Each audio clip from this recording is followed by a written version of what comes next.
Viernes de la 14ª semana del tiempo ordinario.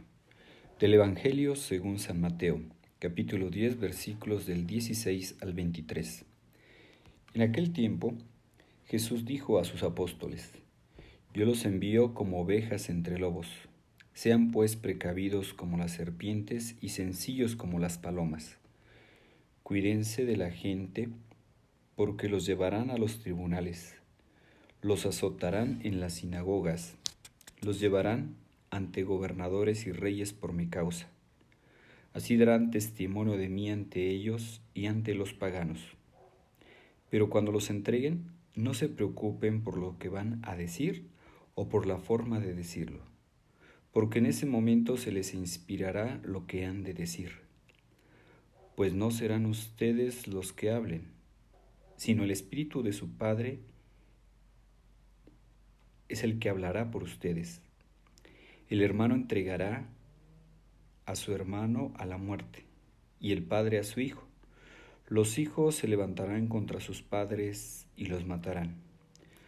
Todos los odiarán a ustedes por mi causa, pero el que persevere hasta el fin se salvará. Cuando los persigan en una ciudad, huyan a otra. Yo les aseguro que no alcanzarán a recorrer todas las ciudades de Israel antes de que venga el Hijo del Hombre. Palabra del Señor. Gloria a ti, Señor Jesús. Hermanos, hoy el Señor Jesús nos dice: cuando venga el Espíritu de verdad, Él les enseñará la verdad y les recordará todo cuanto yo les he dicho, y les dará la fuerza para que puedan dar testimonio de mí. Así pues, este evangelio que escuchamos de San Mateo, vemos reflejada esa situación que vivían esas primeras comunidades cristianas años después, décadas después de la muerte de Jesús. Cuando se escribieron los evangelios, en los tiempos de las persecuciones promovidas tanto por los judíos como por los romanos, en contra de los seguidores de Jesús, es decir, de los cristianos. Los tribunales, los azotes y la muerte violenta eran un riesgo común para los cristianos. De hecho, convertirse al cristianismo era prácticamente firmar su sentencia de muerte. Es decir, era un verdadero heroísmo, porque muchos murieron mártires. Al igual que el Maestro Jesús, que se comprometió por el bien del pueblo pobre y terminó clavado en la cruz, todos los cristianos comprometidos corremos ese mismo riesgo. Sin embargo, el mensaje no es para que nos dé miedo, sino para poner toda la confianza en Dios. ¿Por qué? Porque es obra de Dios, como decíamos el día de ayer. La iglesia es obra de Dios y Él la va a sacar adelante. Él es quien nos da la fortaleza de su espíritu para poder responder y enfrentar todo tipo de persecuciones. En definitiva, es Dios el dueño de la historia, no los perseguidores injustos que mataron a Jesús y a tantos cristianos. Dios es el dueño de la historia. Él prometió estar con su iglesia todos los días hasta el fin del mundo y nos dice cómo los poderes del infierno no prevalecerán en contra de ella. Recordemos que Jesucristo, en este evangelio que escuchamos, nos da una serie de instrucciones y advertencias que tendrán aplicación constante a lo largo de toda la historia de la iglesia.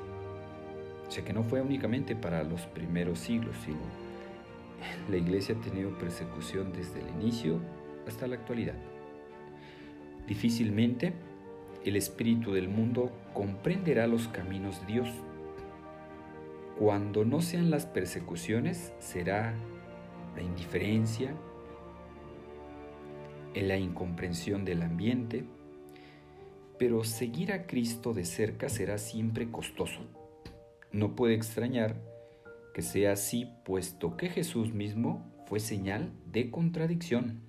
Es más, si en la vida del cristiano no apareciera esta, habría que preguntarse si no es que el cristiano se ha humanizado.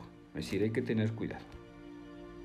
El discípulo de Cristo no puede transigir con ciertas manifestaciones mundanas, por mucho que se pongan de moda. Es decir, hay modas que no debe de seguir un cristiano. O sea, no porque está de moda, qué sé yo, decir malas palabras, decir groserías, pues ya va a ser bueno, ¿verdad?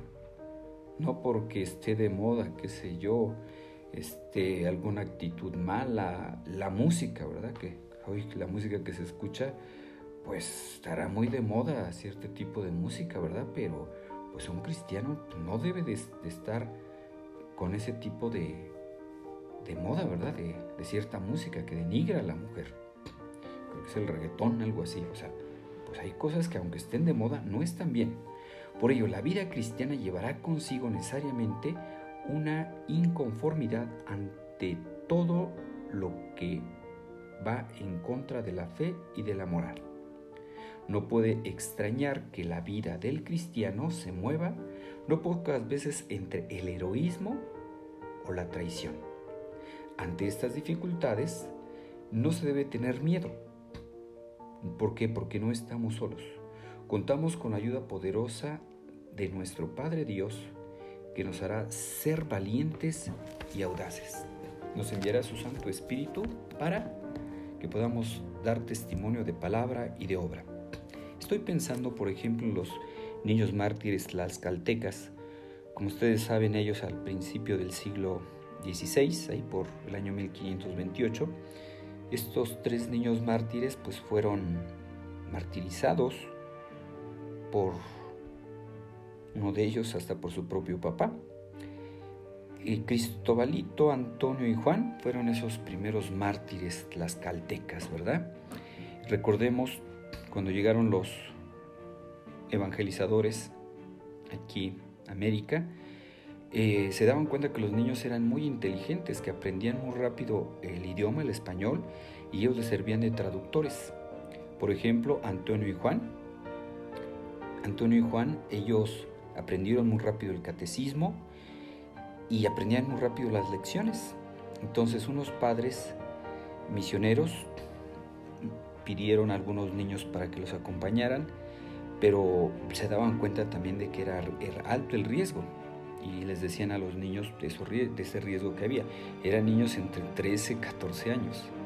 Antonio y Juan les dijeron: no importa que corramos riesgo, estamos listos para morir por Cristo, porque nosotros no moriremos, por ejemplo, como San Pedro, San Pablo, San Bartolomé. Si ellos murieron por dar la fe, nosotros también. Entonces, ayudaron a los evangelizadores a ser traductores, a ser intérpretes, y empezaron a destruir ídolos, lo cual esto pues no gustó a algunas personas de los pueblos. Por ejemplo, llevaban los hilos a la plaza del pueblo y ahí los quemaban. Esto no les gustó a algunos del pueblo y los mataron. El caso de Cristobalito, igual de 13 años. Su padre era un cacique que tenía mucho dinero, tenía pues varias esposas y tenía el problema de pues el embriaguez, el pulque en ese tiempo, ¿verdad? Y tenía el problema de la idolatría. Entonces Cristobalito le decía a su papá: no está bien que tengas varias mujeres, no está bien que tomes, no está bien que adores ídolos. Entonces empezó, por ejemplo, a tirar el pulque, a decirle pues las cosas que estaban mal. Su papá se enojó porque él no quería dejar el pulque, la embriaguez y los ídolos. Entonces le pegó el papá, le pegó y después lo echó al fuego. Lo echó al fuego. Y él, Cristobalito, él decía: Señor Dios mío, ten misericordia de mí, y si tú quieres que yo muera, pues muera yo. Pero si quieres que viva yo, por favor, líbrame de la crueldad de mi padre. Bueno, pues ese niño lo rescató la mamá. La mamá todavía pasó la noche muy mal. El papá lo había apaleado mucho, lo había tirado al fuego, pero él todavía estaba vivo. Y el otro día se acercó su padre y le dijo, ¿verdad? Le dijo a su papá: papá, no pienses que te tengo rencor, que te tengo odio. Estoy alegre porque me has hecho más honra, me has hecho mucho bien, porque la honra que me has hecho vale más que tu señorío. Y murió. Bueno, pues ahí tenemos este ejemplo de los mártires tlaxcaltecas, es decir, mártires mexicanos, santos mexicanos, que ellos pues dieron su vida por dar testimonio de su fe. Pues pidamos al Señor que nos ayude a perseverar hasta el final para salvarlos. Que tengan un feliz día, que Dios los bendiga.